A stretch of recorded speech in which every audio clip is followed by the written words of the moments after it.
I'm Margaret Kerrigan, and this is Art Market Minute from ArtNet Pro. It's Monday, February 9th.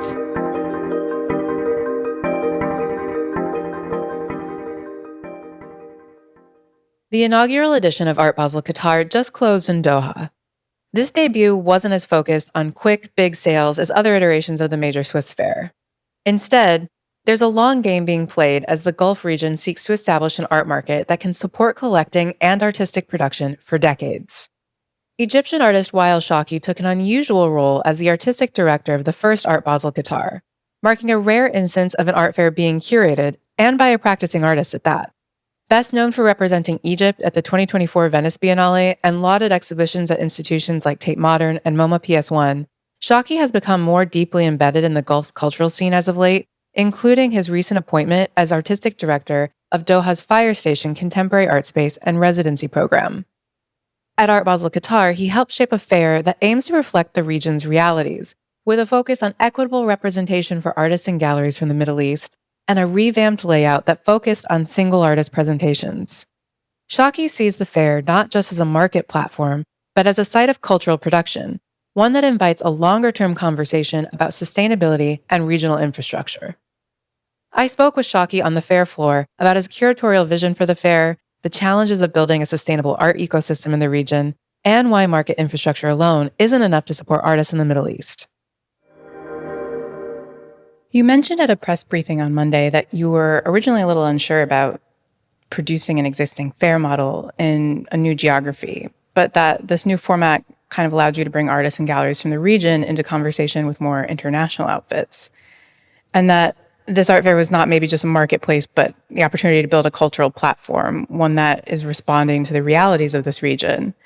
I wondered if you could say a bit more about what those realities are and what you were hoping to respond to, and how does that speak to this need for dialogue between regional galleries and more international galleries?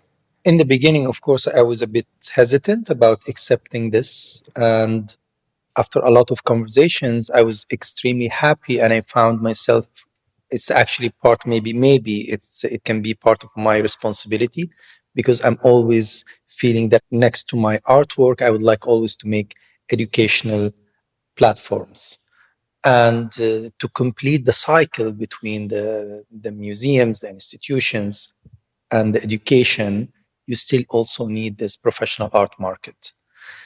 What's happening here, I found it extremely unique because, of course, we need in the whole region a professional art market. And that's the first edition. And I found myself really honored to be the one who is like really starting this. Needed to be sort of a statement for me, a statement for the way that the Gulf is not only a place for selling. Basically, it's not. It has a vision, it has a history, and we need to see this history.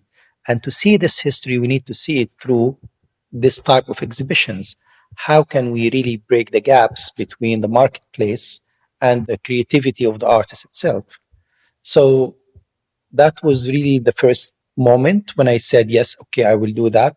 Then it came the idea after that, the concept itself, which is becoming, and becoming really relates to this region because, first of all, it's always part of my artistic interest and research, that I always fascinated by societies in transition, societies that have dreams to develop from one system to another system.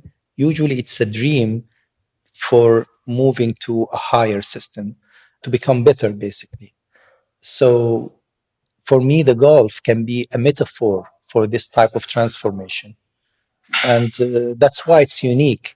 It becomes like a real starting point, and also it can present the nature of the Gulf itself as I see it, as a metaphor for this dream of human development. And at the same time, it can also represent my idea as an artist and my wish. Of course, I would like to sell my work, and I would like artists to be capable of living from selling their artwork, but I don't want their artwork to be completely detached from its narration and its original context.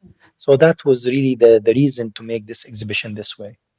Yeah, I was interested in what you said about how the role of the market and education are connected by necessity, that both are generators of opportunities for artists, essentially.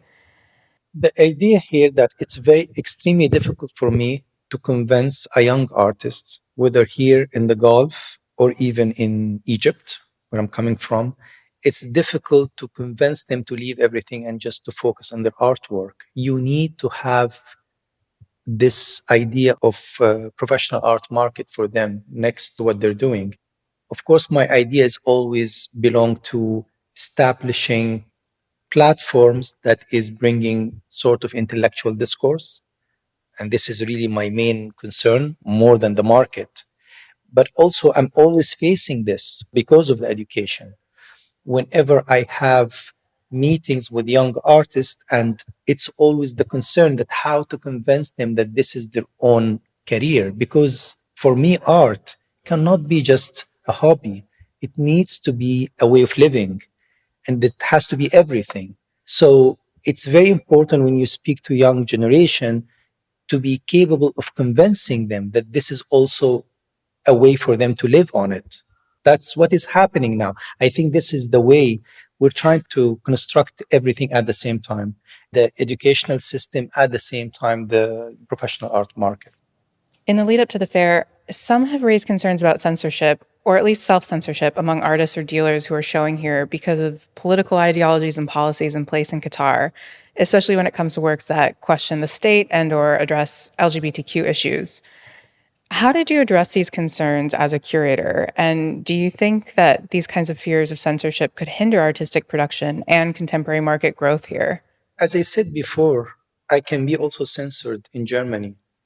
And I think every culture has its own rules and its own sensibility, that it's not really against at all human rights. And I know that from experience. I lived as an artist producing work here, artwork for years, and I was never censored from doing anything. But I know that this is a culture, and I need to respect also the sensitivity of this culture. They have certain cultural rules. And that's it. That's the only thing that I'm really only concerned about. I never faced, let's say, any problems personally. You can get more details on these stories on news.artnet.com. Art Market Minute is produced by Sonia Manalili and me, Margaret Kerrigan. Thanks for listening, and see you next week.